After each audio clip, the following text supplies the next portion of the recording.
اعوذ باللہ من الشیطان الرجیم بسم اللہ الرحمن الرحیم معزز سامعین السلام علیکم ورحمۃ اللہ وبرکاتہ۔ قرآن مجید فرقان حمید کے ترجمہ اور تفسیر کے ساتھ آپ کے سامنے حاضر ہیں۔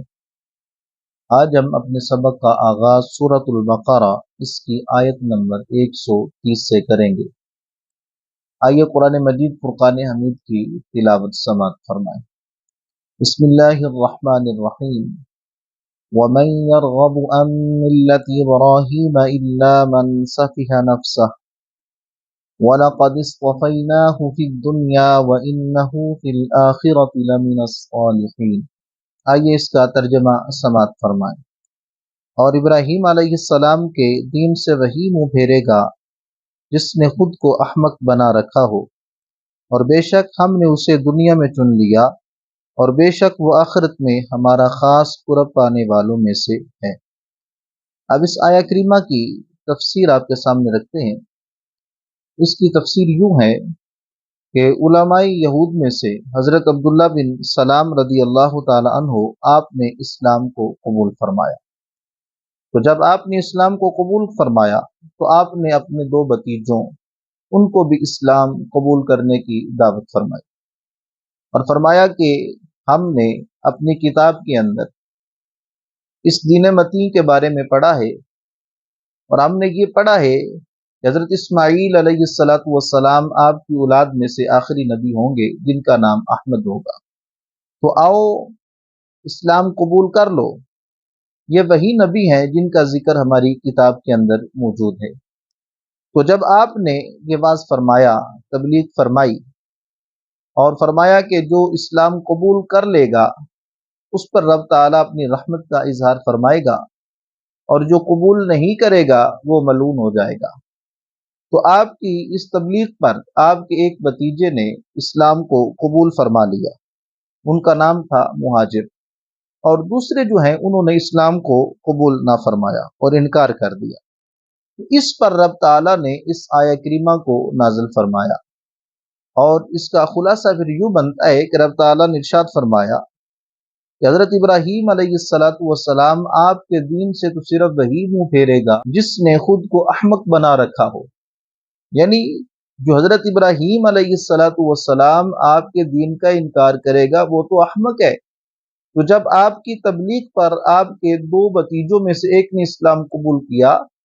دوسرے نے انکار کر دیا، تو رب تعالیٰ نے اس آیہ کریمہ کو نازل فرمایا اور اس بات کا اظہار فرما دیا کہ ابراہیم علیہ السلام آپ کے دین سے منہ پھیرنے والا انسان جو ہے وہ احمق ہے۔ اور اس آیہ کریمہ کے اندر یہود و نصارہ اور مشرکین عرب جو ہیں ان کے لیے بھی اشارۃ کلام ہے، کیونکہ یہ اپنے آپ کو بڑے فخر کے ساتھ حضرت ابراہیم علیہ السلام آپ کی طرف منسوب کرتے تھے، اور یہ کہتے تھے کہ ہم دین ابراہیمی پر ہیں۔ تو جب حضرت ابراہیم علیہ السلام آپ کے دین سے منہ پھیر لیا، انہوں نے محض منسوب کرتے تھے، اس کو مانتے نہیں تھے۔ اس آیہ کریمہ کے اندر اشارتاً یہ بھی کلام ہے کہ جو بندہ آپ کے دین سے منہ پھیر لے گا، اگرچہ خود کو منسوب کرتا رہے لیکن احکامات پر عمل نہ کرے، تو اس کی عزت اور شرف جو ہے وہ ختم ہو جاتا ہے، وہ باقی نہیں رہتا۔ اور یہاں پر اس سے یہ بھی معلوم ہو گیا کہ سچے دین کی پہچان یہ ہے کہ وہ سلف صالحین کا دین ہو۔ یہ حضرات ہدایت کی دلیل ہیں۔ اللہ تعالیٰ نے حقانیت اسلام کی دلیل یہاں یہ دی کہ وہ ملت ابراہیمی ہے۔ اور اسی طرح رب تعالیٰ کا جو فرمان علی شان ہے، جس وفیناہ، یعنی ہم نے آپ کو چن لیا، اس میں حضرت ابراہیم علیہ السلام آپ کی شان کا اظہار ہے کہ رب تعالیٰ نے آپ کو رسالت و خلت کے لیے چن لیا، یعنی آپ کو اپنا رسول اور خلیل بنا دیا۔ آئیے اس سے اگلی آیات میں آپ کے سامنے رکھتا ہوں۔ اذ قال له ربه اسلم قال اسلمت لرب العالمین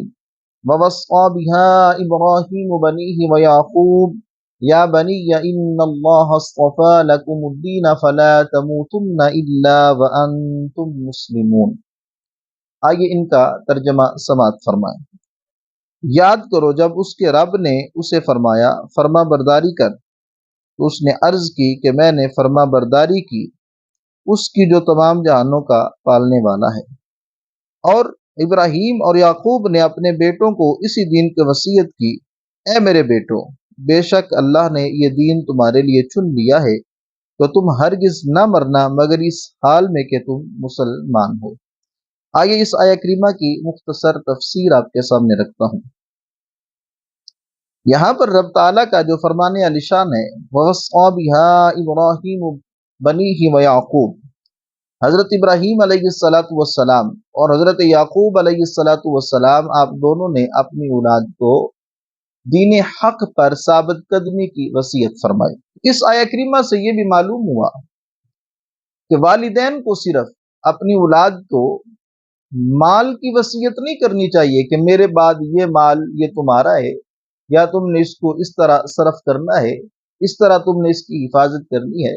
بلکہ جب انبیاء نے اپنی اولاد کو وصیت جو فرمائی ہے اس کا ذکر رب تعالیٰ نے قرآن میں فرمایا ہے، انہوں نے اپنی اولاد کو دین پر ثابت قدم رہنے کی وصیت فرمائی ہے۔ تو معلوم ہوا کہ والدین جو ہیں وہ صرف اتنا نہ کریں کہ اپنی اولاد کو صرف محض وہ مال کی وصیت کر جائے، دولت کی وصیت کر جائے، بلکہ اپنی اولاد کو ان چیزوں کے ساتھ ساتھ پہلے دین پر استقامت کی وصیت کریں کہ اپنے عقائد وہ صحیح رکھنا، اپنے اعمال جو ہیں وہ اچھی طرح ان کو پورا کرنا، گناہوں سے بچنا، آقا کریم علیہ الصلاۃ والسلام آپ کی شریعت پر ہمیشہ عمل کرنا، ہر طرح کے گناہ سے پرہیز کرنا، یہ ساری چیزیں جو ہے ان کی وصیت کرنا یہ انبیاء کی سنت ہے، اور ہر مسلمان کو اس پر عمل بھی کرنا چاہیے کہ صرف مال و متاع کی وصیت نہ کرے کہ میرے بعد یہ اس کا ہے، اس طرح اس کی حفاظت کرنا، بلکہ سب سے پہلے جب آخری وقت آئے تو اپنی اولاد کو یہ وصیت کرے کہ میرے مرنے کے بعد دین اسلام پر قائم رکھ، اپنے عقائد کو قرآن و سنت کے مطابق رکھنا، گمراہ نہ ہونا، کسی گمراہ جماعت کے ساتھ نہ مل جانا، یہ ساری وصیتیں جو ہیں یہ اپنی اولاد کو کرنی چاہیے، اور یہ ایسی وصیتیں کرنا یہ حضرت ابراہیم علیہ الصلاۃ والسلام اور حضرت یعقوب علیہ الصلاۃ والسلام آپ کی سنت مطہرہ ہے۔ جیسا کہ حضرت انس رضی اللہ تعالی عنہ آپ روایت کرتے ہیں کہ نبی اکرم صلی اللہ علیہ وسلم آپ نے ارشاد فرمایا، اپنی اولاد کے ساتھ نیک سلوک کرو اور انہیں اچھے ادب سکھانے کی کوشش کرو۔ اور اسی طرح ایک اور روایت آپ کے سامنے رکھتا ہوں، حضرت عبداللہ بن عمر رضی اللہ تعالی عنہما آپ نے ایک شخص سے فرمایا کہ اپنے بچے کی اچھی تربیت کرو، کیونکہ تم سے تمہاری اولاد کے بارے میں پوچھا جائے گا کہ تم نے اس کی کیسی تربیت کی اور تم نے اسے کیا سکھایا۔ یعنی معلوم ہوا کہ اولاد اس کی تربیت بھی اچھی کرنی چاہیے اور اس کو آقا کریم علیہ الصلاۃ والسلام آپ کے دین سے آشنا بھی کرنا چاہیے، آقا کریم علیہ الصلاۃ والسلام آپ کی شریعت بھی سکھانی چاہیے۔ اور اسی طرح ایک اور روایت میں آپ کے سامنے رکھتا ہوں، حضرت ایوب بن موسیٰ رضی اللہ تعالی عنہ اپنے والد سے اور وہ اپنے دادا سے روایت کرتے ہیں کہ رسول اللہ صلی اللہ علیہ وسلم آپ نے ارشاد فرمایا، کسی باپ نے اپنے بچے کو ایسا عطیہ نہیں دیا جو اچھے ادب سے بہتر ہو۔ اب یہاں پر مفتی احمد یار خان نعیمی علیہ الرحمہ آپ بیان فرماتے ہیں، اچھے ادب سے مراد جو ہے بچے کو دیندار، متقی، پرہیزگار بنانا ہے۔ اولاد کے لیے اس سے اچھا عطیہ اور کوئی نہیں ہو سکتا۔ یعنی اولاد کو یہی نصیحت کرو، اولاد کو وصیت بھی یہی کرو کہ میرے بعد اسلام پر قائم رہنا، اور جب اپنی زندگی کے اندر رب تعالیٰ یہ تمہیں شان عطا فرمائے، اولاد عطا فرمائے، ان کی اچھی تربیت کرنا اور ان کو متقی اور پرہیزگاری یہ اختیار کرنے کی ترغیب دینا۔ اس آیہ کریمہ سے اس کی طرف بالکل واضح طور پر اشارہ ہے، اور اللہ تعالیٰ کی بارگاہ میں دعا بھی کرنی چاہیے کہ رب تعالیٰ ہمیں اور ہماری اولاد کو اپنے دین کے لیے پسند فرمائے، اور ہمیں اپنی اولاد کی اچھی تربیت کرنے کی توفیق عطا فرمائے اور انہیں دیندار بنانے کی توفیق عطا فرمائے۔ آئیے اس سے اگلی آیہ کریمہ میں آپ کے سامنے رکھتا ہوں۔ ام کنتم شہداء اذ حضر یعقوب الموت اذ قال لبنیہ ما تعبدون من بعدی قالوا نعبد الہک و الہ آبائک ابراہیم و اسماعیل و اسحاق الہا واحدا ونحن له مسلمون۔ آئیے اس کا ترجمہ سماعت فرمائیں۔ اے یہودیو، کیا تم اس وقت موجود تھے جب یعقوب کے وصال کا وقت آیا، جب انہوں نے اپنے بیٹوں سے فرمایا کہ اے بیٹو، میرے بعد تم کس کی عبادت کرو گے؟ تو انہوں نے عرض کی ہم آپ کے معبود اور آپ کے آباء و اجداد ابراہیم اور اسماعیل اور اسحاق کے معبود کی عبادت کریں گے جو ایک معبود ہے اور ہم اس کے لیے فرما بردار ہیں۔ اب اس آیہ کریمہ کا شان نزول یہ ہے کہ یہ آیہ کریمہ یہودیوں کے رد کے اندر نازل ہوئی ہے، کیونکہ یہودی یہ دعویٰ کرتے تھے کہ حضرت یعقوب علیہ السلام آپ کا جب وصال کا وقت قریب آیا تو آپ نے اپنی اولاد کو یہ وصیت فرمائی کہ تم یہودی بن جانا، یہودیت پر قائم رہنا۔ تو رب تعالیٰ نے ان کے اس بہتان کے جواب کے اندر اس آیہ کریمہ کو نازل فرمایا اور فرمایا کہ اے بنی اسرائیل، کیا تمہارے پہلے لوگ حضرت یعقوب علیہ السلام کے آخری وقت میں ان کے پاس موجود تھے، جس وقت انہوں نے اپنے بیٹوں کو بلا کر ان سے اسلام و توحید کا اقرار لیا تھا، اور یہ اقرار لیا تھا جو آیہ کریمہ میں مذکور ہے کہ تم کس کی عبادت کرو گے۔ تمہارا یہ دعویٰ جو تم بہتان لگاتے ہو نا کہ حضرت یعقوب علیہ السلام نے اپنی اولاد کو یہودی بننے کی وصیت کی تھی، یہ سراسر غلط ہے، بلکہ انہوں نے تو اسلام اور توحید پر قائم رہنے کا حکم ارشاد فرمایا تھا اور پوچھا تھا کہ میرے بعد تم کس کی عبادت کرو گے۔ لہٰذا ان کے اس بہتان کے رد کے اندر رب تعالیٰ نے اس آیہ کریمہ کو نازل فرمایا ہے۔ آئیے اس سے اگلی آیہ کریمہ میں آپ کے سامنے رکھتا ہوں۔ تِلْکَ أُمَّةٌ قَدْ خَلَتْ لَهَا مَا كَسَبَتْ وَلَكُمْ مَا كَسَبْتُمْ وَلَا تُسْأَلُونَ عَمَّا كَانُوا يَعْمَلُونَ۔ اس کا ترجمہ یوں ہے، وہ ایک امت ہے جو گزر چکی ہے، ان کے اعمال ان کے لیے ہیں اور تمہارے اعمال تمہارے لیے ہیں، اور تم سے ان کے کاموں کے بارے میں نہیں پوچھا جائے گا۔ اس آیہ کریمہ کی تفسیر یوں ہے کہ یہودی جب دلائل میں عاجز ہو جاتے اور کوئی دلیل ان کے کام نہ آتی تو پھر آخر میں یہ کہتے اگر ہمارے عقائد اعمال غلط بھی ہوئے تو ہمارے باپ داداؤں کے جو اعمال ہیں ان کی وجہ سے ہم جنت میں چلے جائیں گے۔ یعنی کہ جب ہر طرح سے عاجز آ جاتے تو پھر یہی کہتے کہ اگر ہمارے اعمال غلط بھی ہوئے، ہم نے اچھے اعمال نہ بھی کیے، تو ہمارے آباء و اجداد نے جو اعمال کیے ہیں ان کی وجہ سے ہمیں جنت مل جائے گی، ہم جنت میں چلے جائیں گے۔ تو رب تعالیٰ نے ان کے اس قول کی تردید کے اندر اس آیہ کریمہ کو نازل فرمایا، اور رب تعالیٰ نے ارشاد فرمایا کہ ان کے اعمال تو ان کے لیے ہیں اور تمہارے اعمال تمہارے لیے ہیں، تمہیں ان کے اعمال کچھ کام نہیں آئیں گے اور تم سے ان کے بارے میں پوچھا نہیں جائے گا۔ فرمایا کہ جو تم کرو گے، خلاصہ یہ نکلا کہ جو تم کرو گے تم سے اس کے بارے میں ہی پوچھا جائے گا، اور اس گمان میں نہ رہنا کہ ہمارے باوجداد بھی ہیں، اگر وہ اچھے تھے تو ان کے اعمال ہمارے کام آ جائیں گے، ایسا نہیں ہوگا، بلکہ وہ ایک ایسی جماعت تھی جو گزر چکی ہے، ان کے اعمال ان کے لیے ہیں، تمہارے اعمال تمہارے لیے ہیں۔ تو معلوم ہوا کہ کافر لوگ جو ہیں ان کے لیے کسی کا کوئی عمل جو ہے وہ کام نہیں آئے گا۔ اس کے علاوہ مسلمان جو ہیں رب تعالیٰ نے ان کو یہ شرف عطا فرمایا ہے کہ ان کے وصال کے بعد بھی ان کی اولاد کا جو نیک عمل ہوتا ہے رب اس کی برکت سے ان کے گناہوں کو بھی معاف فرماتا ہے اور ان کے درجات کو بھی بلند فرما دیتا ہے۔ آئیے اس سے اگلی آیہ کریمہ میں آپ کے سامنے رکھتا ہوں۔ وَقَالُوا كُونُوا هُودًا أَوْ نَصَارَىٰ تَهْتَدُوا قُلْ بَلْ مِلَّةَ إِبْرَاهِيمَ حَنِيفًا وَمَا كَانَ مِنَ الْمُشْرِكِينَ۔ آئیے اس کا ترجمہ سماعت فرمائیں۔ اور اہل کتاب نے کہا یہودی یا نصرانی ہو جاؤ ہدایت پا جاؤ گے، تم فرماؤ ہرگز نہیں، بلکہ ہم تو ابراہیم کا دین اختیار کرتے ہیں جو ہر باطل سے جدا تھے اور وہ مشرکوں میں سے نہ تھے۔ اس آیہ کریمہ کی وضاحت یوں ہے کہ حضرت عبداللہ بن عباس رضی اللہ تعالی عنہما آپ نے فرمایا کہ آیہ کریمہ مدینہ کے یہودی سرداروں اور نجران کے عیسائیوں کے جواب میں نازل ہوئی۔ یہودیوں نے تو مسلمانوں کو یہاں تک کہہ دیا تھا کہ ہمارا مذہب ہی سچا ہے اور ہماری کتاب ہی سچی ہے، اگر تم ہدایت حاصل کرنا چاہتے ہو تو تمہیں یہودی ہونا پڑے گا، اگر تم یہودی نہ ہوئے تو تمہیں ہدایت نہیں ملے گی۔ اور اسی طرح جو عیسائی تھے انہوں نے بھی کہا کہ دین بھی ہمارا سچا ہے، کتاب بھی ہماری سچی ہے، اور اگر تم ہدایت چاہتے ہو تو تمہیں پھر عیسائیت کو قبول کرنا پڑے گا۔ تو جب انہوں نے یہ سب چیزیں مسلمانوں کے سامنے رکھی تو رب تعالیٰ نے ان کے رد کے اندر اس چیز کو بیان فرمایا۔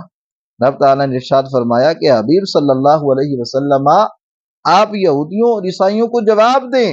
کہ جب کسی کی پیروی ضروری ہے تو ہم حضرت ابراہیم علیہ السلام آپ کے دین کی پیروی کرتے ہیں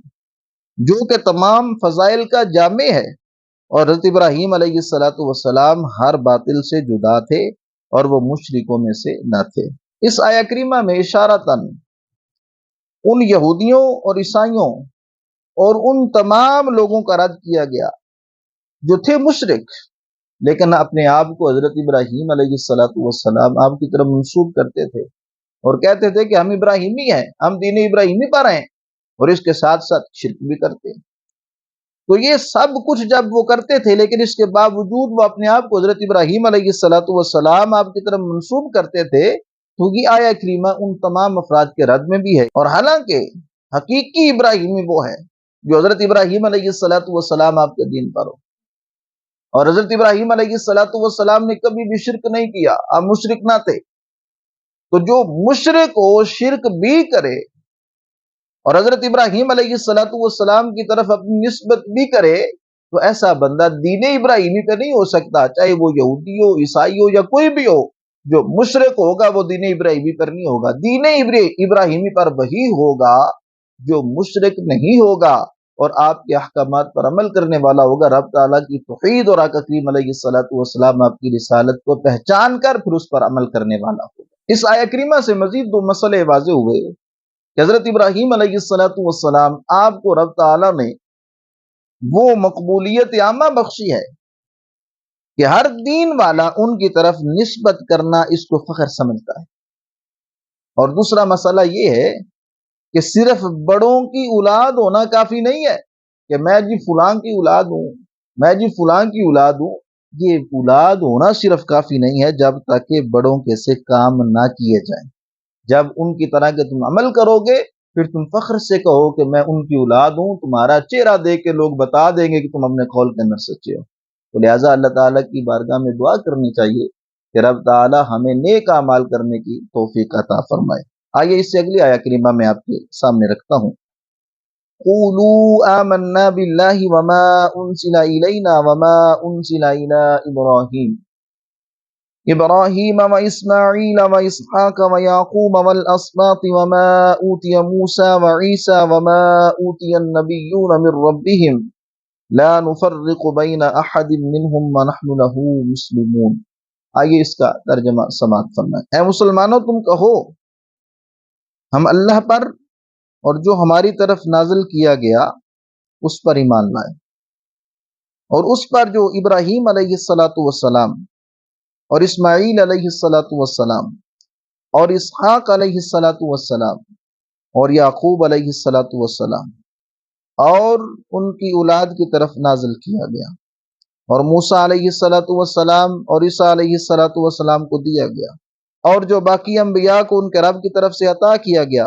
ہم ایمان لانے میں ان میں سے کسی کے درمیان فرق نہیں کرتے، اور ہم اللہ کے حضور گردن رکھے ہوئے ہیں۔ یہاں پر رب تعالیٰ نے انبیاء کا ذکر فرمایا ہے، تو انبیاء کے متعلق چند باتیں مسلمانوں کے ذہن نشین ہونی چاہیے کہ تمام انبیاء علیہم السلام اور تمام کتابوں پر ایمان لانا یہ ضروری ہے۔ کسی ایک نبی یا کسی ایک کتاب کا بھی انکار کرنا یہ کفر ہے۔ البتہ انبیاء کرام علیہم السلام کی تعداد کو مقرر نہ کیا جائے، کیونکہ انبیاء علیہ السلام آپ کی تعداد کسی قطعی دلیل سے ثابت نہیں ہے۔ اور اسی طرح یہ بھی جاننا چاہیے کہ انبیاء کرام علیہ السلام کے درجوں کے اندر فرق ہے، جیسا کہ تیسرے پارے کے شروع میں ہے وَرَفَعَ بَعْضَهُمْ دَرَجَاتٍ، لیکن نبوت کے اندر فرق نہیں ہے۔ اور اسی طرح یہ بھی بات مسلمانوں کو ذہن نشین کرنی چاہیے کہ انبیاء کرام علیہ السلام میں فرق کرنے سے منع کیا گیا ہے، اور اس طرح کے بعض نبیوں کو مانے اور بعض کا انکار کرنے۔ اور یہ بھی مسلمانوں کو معلوم ہونا چاہیے کہ سارے نبی نبوت کے اندر یکساں ہیں، کوئی عارضی، ذلی یا بروزی نہیں، بلکہ سب اصلی نبی ہیں، اور اس طرح کا جو عقیدہ رکھتا ہے وہ دائرہ اسلام سے خارج ہے۔ آگے اس سے اگلی آیہ کریمہ میں آپ احباب کے سامنے رکھتا ہوں۔ فَإِنْ آمَنُوا بِمِثْلِ مَا آمَنْتُمْ بِهِ فَقَدِ اهْتَدَوْا وَإِنْ تَوَلَّوْا فَإِنَّمَا هُمْ فِي شِقَاقٍ فَسَيَكْفِيكَهُمُ اللَّهُ وَهُوَ السَّمِيعُ الْعَلِيمُ۔ آئیے اس کا ترجمہ سماعت فرمائیں۔ پھر اگر وہ بھی یوں ہی ایمان لے آئیں جیسا تم ایمان لائے ہو جب تو وہ ہدایت پا گئے، اور اگر منہ پھیریں تو وہ صرف مخالفت میں پڑے ہوئے ہیں، تو اے حبیب ان قریب اللہ ان کی طرف سے تمہیں کافی ہوگا، اور وہی سننے والا جاننے والا ہے۔ اب اس آیہ کریمہ کے اندر رب تعالیٰ نے آقا کریم علیہ الصلوۃ والسلام آپ کے اصحاب کے ایمان کا بیان فرمایا، اور آپ کے ایمان کے معتبر ہونے کو رب تعالیٰ نے یہاں پر بیان فرمایا، یعنی کہ یہودیوں کو رب تعالیٰ نے آقا کریم علیہ الصلوۃ والسلام آپ کے اصحاب کی طرح ایمان لانے کا حکم ارشاد فرمایا، فرمایا کہ اگر ان کی طرح ایمان لائیں گے نا تو پھر ہدایت پا جائیں گے۔ تو معلوم ہوا کہ آقا کریم علیہ الصلوۃ والسلام آپ کے جو اصحاب ہیں ان کا ایمان رب تعالیٰ کی بارگاہ میں معتبر ہے اور بڑے درجے والا ہے۔ اسی وجہ سے تو رب تعالیٰ ارشاد فرما رہا ہے اگر تم ہدایت پانا چاہتے ہو تو میرے محبوب کے غلاموں جیسا ایمان لے کے آؤ۔ تو قیامت تک جو آدمی ہدایت کا متلاشی ہے اس کے لیے رب تعالیٰ نے یہاں پر بڑی آسانی کر دی ہے۔ محبوب علیہ الصلوۃ والسلام آپ کے غلام، آپ کے اصحاب، بالخصوص سیدنا صدیق اکبر، سیدنا عمر فاروق، سیدنا عثمان غنی، سیدنا علی رضی اللہ تعالی عنہم اجمعین آپ کی طرح جو ایمان لے کے آئے گا رب تعالیٰ اس کو ہدایت عطا فرمائے گا اور کامیابی عطا فرما دے گا۔ تو یہاں پر رب تعالیٰ کا جو فرمان علی شان ہے فَسَيَكْفِيكَهُمُ اللَّهُ، تو یہاں پر رب تعالیٰ نے آقا کریم علیہ الصلوۃ والسلام آپ کے غلبہ کا ذکر فرمایا، اور آپ کے غلبہ کو رب تعالیٰ نے اپنے ذمہ کرم پر لیا، فرمایا فَسَيَكْفِيكَهُمُ اللَّهُ، جس کا خلاصہ یہ بنتا ہے کہ ان سب کے مقابلے میں محبوب تمہارے لیے تمہارا خدا کافی ہے۔ یہ شان رب تعالیٰ نے آقا کریم علیہ الصلوۃ والسلام کو دی کہ آپ کے غلبے کو، آپ کی سر بلندی کو بھی رب تعالیٰ نے اپنے ذمہ کرم پر رکھا ہوا ہے۔ تو یہ رب تعالیٰ نے وہ شان عطا فرمائی آقا کریم علیہ الصلوۃ والسلام آپ کو، اور آپ کے وسیلہ سے آپ کی امتیوں، آپ کے اصحاب کو، فرمایا کہ آپ کی سر بلندی، آپ کے غلبہ، آپ کا غالب آنا بھی ہمارے ذمہ کرم پر ہے، اور فرمایا کہ آپ کے غلام جو ہیں ہم نے ان کو اتنی شان عطا فرمائی ہے کہ قیامت تک جو ان جیسا ایمان لائے گا ہم اس کو بھی ہدایت عطا فرما دیں گے۔ آئیے اس سے اگلی آیہ کریمہ میں آپ کے سامنے رکھتا ہوں۔ صبغۃ اللہ ومن احسن من اللہ صبغۃ ونحن له عابدون۔ آئیے اس کا ترجمہ سماعت فرمائیں۔ ہم نے اللہ کا رنگ اپنے اوپر چڑھا لیا، اور اللہ کے رنگ سے بہتر کس کا رنگ ہے، اور ہم اسی کی عبادت کرنے والے ہیں۔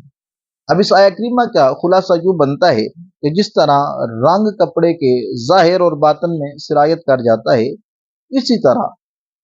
اللہ تعالیٰ کے دین کے جو سچے عقائد ہیں وہ ہماری رگوں کے اندر سرایت کر چکے ہیں۔ ہمارا ظاہر و باطن اس کے رنگ میں رنگ چکا ہے۔ ہمارا رنگ ظاہری رنگ نہیں جو کچھ فائدہ نہ دے، بلکہ یہ نفوس کو پاک کرتا ہے، ظاہر میں اس کے آثار ہمارے اعمال سے نمودار ہوتے ہیں۔ اور اس طرح عیسائیوں کا یہ طریقہ تھا کہ جب ان کے ہاں کوئی آدمی عیسائیت کو قبول کرتا یا ان کے ہاں کوئی بچہ پیدا ہوتا نا، تو وہ پانی کے اندر زرد رنگ کو ڈال کر اس کے ساتھ اس کو غسل دیتے۔ جب اس کو غسل دیتے تو پھر کہتے اب یہ سچا عیسائی بن گیا ہے۔ تو رب تعالیٰ نے ان کے اس کام کا رد فرمایا، اور فرمایا کہ ظاہری رنگ کسی کام کا نہیں ہے، یہ سب شانیں تو رب تعالیٰ کی ہیں کہ رب تعالیٰ جس کو چن لیتا ہے اس کے ظاہر اور باطن کو پاک فرما دیتا ہے۔ یہ اللہ تعالیٰ کے رنگ ہے جن کے اندر مسلمان رنگے ہوئے ہیں۔ آئیے اس اگلی آیہ کریمہ میں آپ کے سامنے رکھتا ہوں۔ رب تعالیٰ کا فرمان علی شان ہے قل اتحاجوننا فی اللہ وهو ربنا وربکم ولنا اعمالنا ولکم اعمالکم ونحن له مخلصون۔ آئیے اس کا ترجمہ سماعت فرمائیں۔ تم فرماؤ کیا تم اللہ کے بارے میں ہم سے جھگڑتے ہو، حالانکہ وہ ہمارا بھی رب ہے اور تمہارا بھی، اور ہمارے اعمال ہمارے لیے اور تمہارے اعمال تمہارے لیے ہیں، اور ہم خالص اسی کے ہیں۔ تو اس آیہ کریمہ کا شان نزول یہ ہے کہ یہودیوں نے مسلمانوں سے کہا کہ ہم وہ ہیں کہ جن کو تم سے پہلی کتاب ملی ہے، ہمارا قبلہ پرانا ہے، ہمارا دین قدیم ہے، انبیاء جو ہیں وہ ہم میں پیدا ہوئے ہیں، لہٰذا اگر محمد مصطفیٰ صلی اللہ علیہ وسلم اگر نبی ہوتے تو وہ ہم میں سے ہی ہوتے۔ تو اس پر رب تعالیٰ نے ان کے اس قول پر، ان کے رد کے اندر رب تعالیٰ نے اس آیہ کریمہ کو نازل فرمایا ہے، اور یہاں پر نبی اکرم صلی اللہ علیہ وسلم آپ کے ذریعے سے ان سے فرمایا گیا کہ ہمارا اور تمہارا رب وہی اللہ ہے،